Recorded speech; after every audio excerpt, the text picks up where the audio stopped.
connecting it to the stem of the noun. Those sigmas can cause some difficulty for us, and so we developed this square of stops that shows the kinds of relationships that occur when these 9, or actually 10, because the nu also behaves like the tau and drops out before the sigma, but these 10 consonants and how they react when they're joined with a sigma. We said that those will be active not only as we look at certain nouns, but eventually we'll see that again when we're working with verbs, and so we need to be aware of them. We talked about a series of 3 examples. We talked about stems that ended in kappa. We talked about stems that were the ma-ma-tos stems, and then stems that ended in nu. You had this paradigm sheet to work with in the homework, and you're to fill out all of these paradigms. I've put the answer key for that up on CAMS. CAMS, unfortunately, was inaccessible for a significant period of the day yesterday, and so I only got it up late. But that's there, and you can take time to look through that and double-check your work. I do want to go over very quickly a few more paradigms, because these particular paradigms will be significant for us in recognizing standard forms for third declension pattern. So I'm sorry, this is just not focusing as well as I would have expected here. Apologize for that. Maybe that's why this thing is on and being tested because of that. But any case, the word charis, charitos, is the word for grace. If you understand English transliteration, you will see that this transliterates this way, charis, and the stem, that's actually a woman's name, and then the stem, charit, we see the word charity. And if you grew up on the old King James Version of the Bible, you learned 1 Corinthians 13, and now abide faith, hope, and charity. The greatest of these is charity.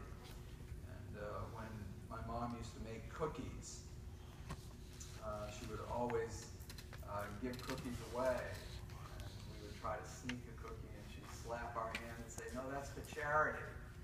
And my standard response to that was, well, as the good book says, charity begins at home.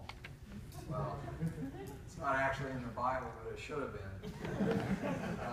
But what is charity? It's gracious giving to people who are not able to provide for themselves. We give charity.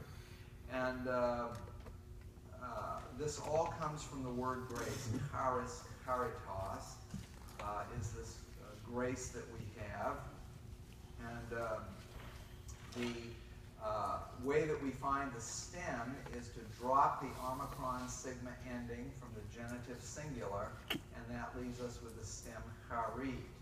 Now we just looked at onoma, onomatos, the ma-matos words, which also end in tau, but these are a little bit different. These are not neuter words. That ma-matos, all of those words follow the neuter pattern.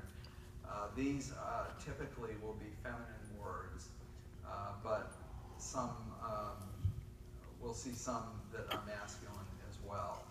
And so with the sigma and the tau drops before the sigma, and so we end up with charis as our nominative form.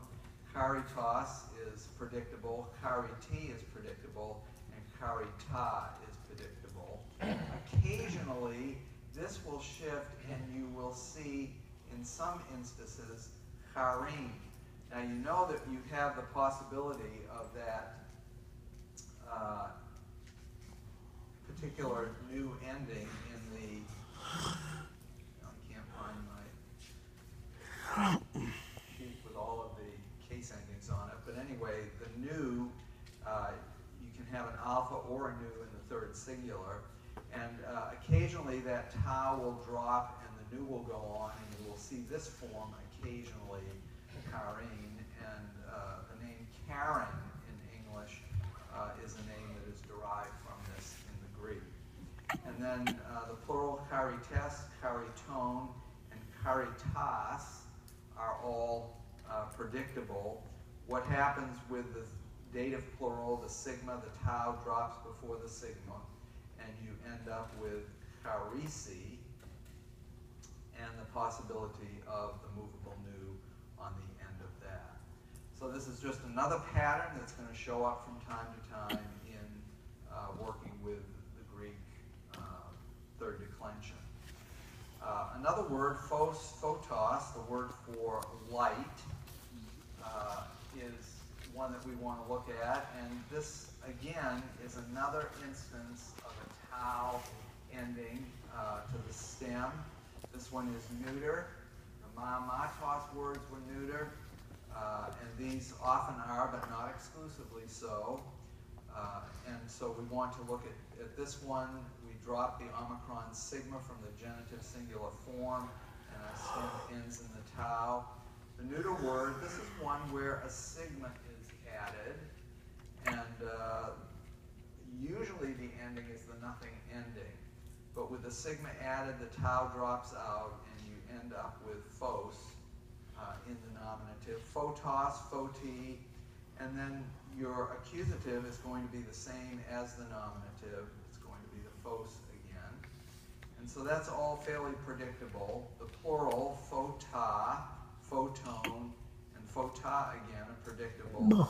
Here, the tau drops out, and we end up with a form phosi, with the possibility of the movable nu there. And so that's yet another of the paradigms, and this is again paradigm that ends with tau.